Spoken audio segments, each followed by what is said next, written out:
how to manage the overwhelm of type 2 diabetes with ease and reverse the effects on your life. So what's the problem? It's the overwhelm associated with managing type 2 diabetes. I find that most people with type 2 diabetes are either given too much information or too little information.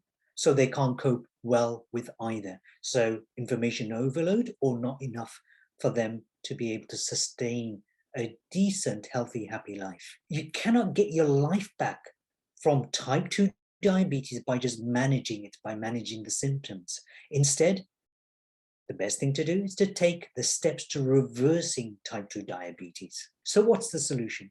What I'm about to share with you has been working really well for me and my clients over the past 7 years. And I'm about to give you the 3 steps to reversing type 2 diabetes in less than 6 months. I can't believe I've moved from HbA1c of 13 to between 5 and 6 and lost 15.5 kilograms within 6 months. So as you can see, it is possible. Here's a disclaimer. The methods I'm about to share with you use no hacks.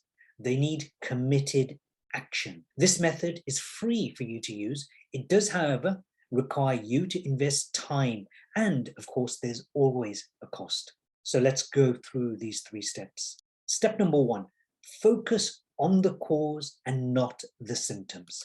Focusing on symptoms is like putting your finger in the leaky dam, and we know what happens eventually to the dam. Why are root causes so important? Well, there's far too many complications that arise with type 2 diabetes, far too many to mention, but I'll touch upon a few of them. Neuropathy, which is the loss of sensation or tingling in your fingers and your feet. Retinopathy, which is going blind. Type 2 diabetes is one of the leading causes of blindness in adults.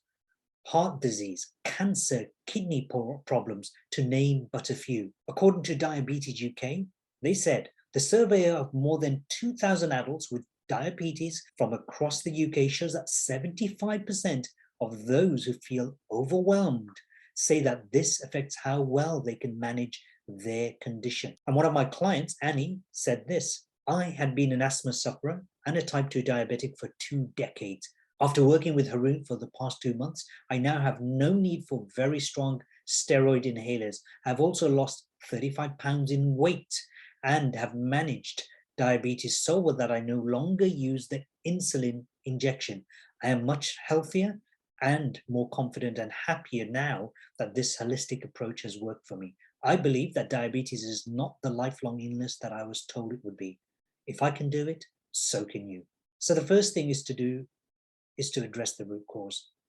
This begins with dismantling the childhood traumas that will cause minor or major distress later on in life. When I say childhood, I'm talking about from 0 to 7 years of age. The emotional charges around those childhood events become deeply embedded reference points that impact how you think, how you feel, how you behave, and how you react for the rest of your life. Now that you know what and why, you're ready for step 2.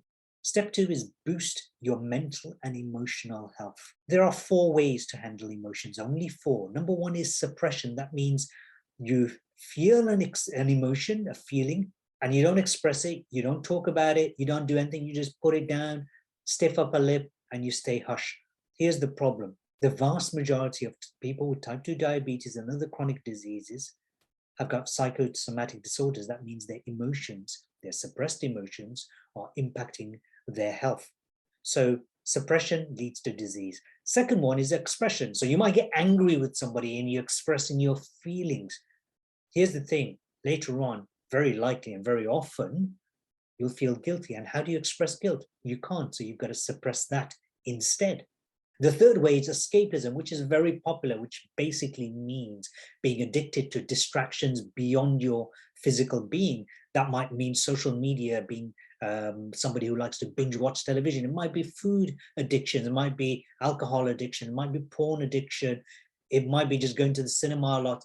It might be a whole bunch of stuff, which is getting you to run away from the truth of who you are and what you are. And the fourth way, and in my view, the only real powerful way to deal with emotions is to practice letting go, practice releasing the emotional charge with any feelings that come up. So the consequences of stress are pretty severe. Excess production of cortisol and adrenaline increases blood sugar. This increases insulin resistance, one of the major causes of type 2 diabetes, and amongst other disease, Alzheimer's disease. Diabetes UK say that 3/4 of those needing specialist mental health support to help manage their condition could not access it. In other words, there is no available free service or support out there, particularly from mainstream health services, National Health Service in the UK. So in step 2, we look at increasing your emotional resilience. 3 ways to do it. First of all, and I recommend all 3, by the way, is to let go of dominant unwanted feelings. These are the dominant emotions that come up on a day-to-day basis for you. Some people are angry, some people are sad, some people are bitter, whatever it is, some people are grieving. Practice letting go, and it is a practice. Second way to deal with it is to practice deep yogic breathing techniques, specialized techniques which actually build your organs, your emotional resilience very powerfully. And the third one, which is another powerful way to build your emotional resilience, is to do 30 minutes every day of practicing just being present. So you might be at your computer, for example, at work. Practice for the next 10 minutes. Noticing what's around you, noticing the feeling of the chair behind you and underneath you. Notice the clothes on your back. Notice the temperature. Notice the sounds. Not giving too much attention to anything, but being aware of everything. Doing that 5-10 minutes at a time, 30 minutes throughout the day, is going to start getting you more in touch with the real you and develop your emotional resilience. Now that you know what and why, you're ready for step 3. Step 3 is all about dealing with diabetes distress.